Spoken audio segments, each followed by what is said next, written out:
निवडणूक उलटून महायुती सरकार सत्तेमध्ये येऊन 5 ते 6 महिने झाले, परंतु काल परवाच राज्याचा अर्थसंकल्प सादर केला माननीय अर्थमंत्री अजितदादा पवार यांनी। मुख्यमंत्री आणि उपमुख्यमंत्री या तिघांनी आमच्या लाडक्या बहिणींना आश्वासन देऊन आमच्या लाडक्या बहिणीची फसवणूक केली आणि याच फसवणुकीचा गुन्हा या मुख्यमंत्री आणि दोन्ही उपमुख्यमंत्री, अर्थमंत्री आणि महायुती सरकारवरती फसवणुकीचा गुन्हा दाखल करावा।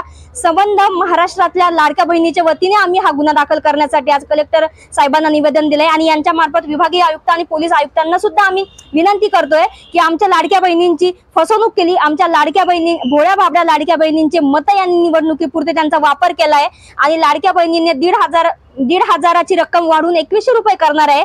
याच आमिषाला बळी पडून आमच्या बहिणींनी भरभरून मत महायुती सरकारला दिली, परंतु या महायुती सरकारने त्यांचा शब्द, त्यांचं आश्वासन पाळलं नाही। आणि आज जिल्हा काँग्रेस महिला कमिटीच्या वतीने जिल्हाधिकारी साहेब तसेच यांच्या मार्फत विभागीय आयुक्त आणि पोलीस आयुक्त कार्यालयात आम्ही आमचं निवेदन फॉरवर्ड केले। निवेदनाचा महत्त्वाचा मुद्दा असा आहे की महायुती सरकारने विधानसभा निवडणुकीच्या काळामध्ये आमच्या लाडक्या बहिणींना जे आश्वासन दिलं होतं की तत्कालीन जी लाडकी बहीण योजना आहे त्याची रक्कम त्या योजनेची रक्कम 1,500 इतकी लाडक्या बहिणींना वितरित केली जात होती, परंतु विधानसभेच्या निवडणुकीच्या तोंडावरती लाडक्या बहिणींना तीच 1,500 रुपये रक्कम महायुती सरकार सत्तेत आल्यानंतर आणि त्यांचे आमदार निवडून आल्यानंतर 1,500ची रक्कम वाढून 2100 रुपये करण्यात येईल असं आश्वासन महायुती सरकारने आमच्या लाडक्या बहिणींना दिलं होतं।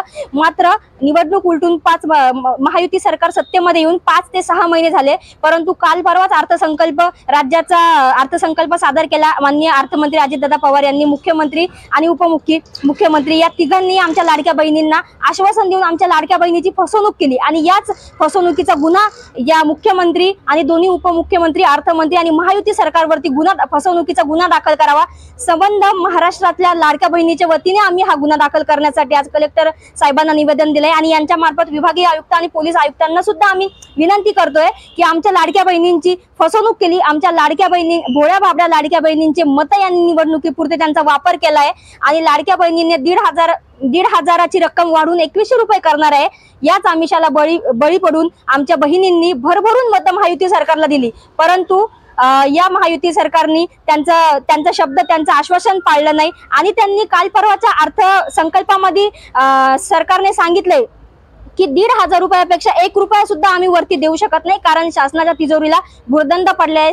शासनावरती आपल्या राज्य सरकारवरती आम्हापासून कर्ज आहे, त्यामुळे आम्हाला असं म्हणायचं आहे की या सरकारवरती फसवणुकीचा गुन्हा दाखल करावा। मॅडम, आज आपण सरकारवर फसवणुकीचा गुन्हा दाखल करताय।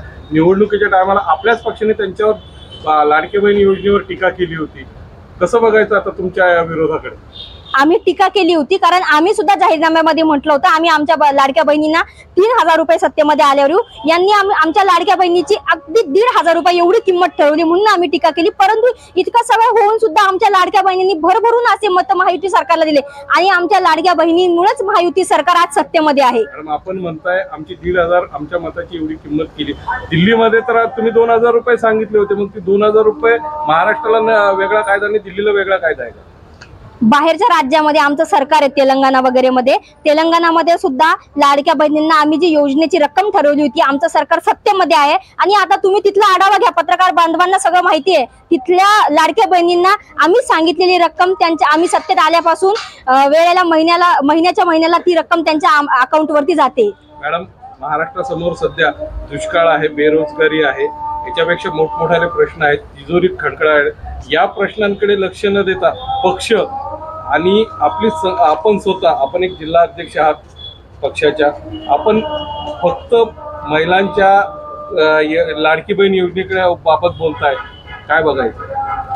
तुम्ही जे सगळ्या मुद्द्यांना हात घातलाय, 100% राज्यामध्ये दुष्काळ आहे आणि आमच्या बेरोजगार तरुणांना सुद्धा महायुती सरकारनेच रोजगार देण्याचं आश्वासन दिलं होतं, परंतु आमच्या बेरोजगार तरुणांना आणि कालचा जो अर्थसंकल्प सादर झालाय तरुणांना, शेतकऱ्यांना आणि महिलांना आमच्या सगळ्यांच्या हाती आणि माती निराशाच आलेली आहे। त्यामुळे आम्ही या मुद्द्यांना हात घालून आज कलेक्टर ऑफिसला आणि यांच्या मार्फत उद्या आम्ही आमचं स्थानिक police station Begumpura police station आणि याच्यानंतर विभागीय आयुक्त कार्यालय, पोलीस आयुक्त कार्यालयामध्ये आम्ही गुन्हा दाखल करायला तिथे जाऊन बसणार आहे सोमवारी। धन्यवाद। आपलं नाव?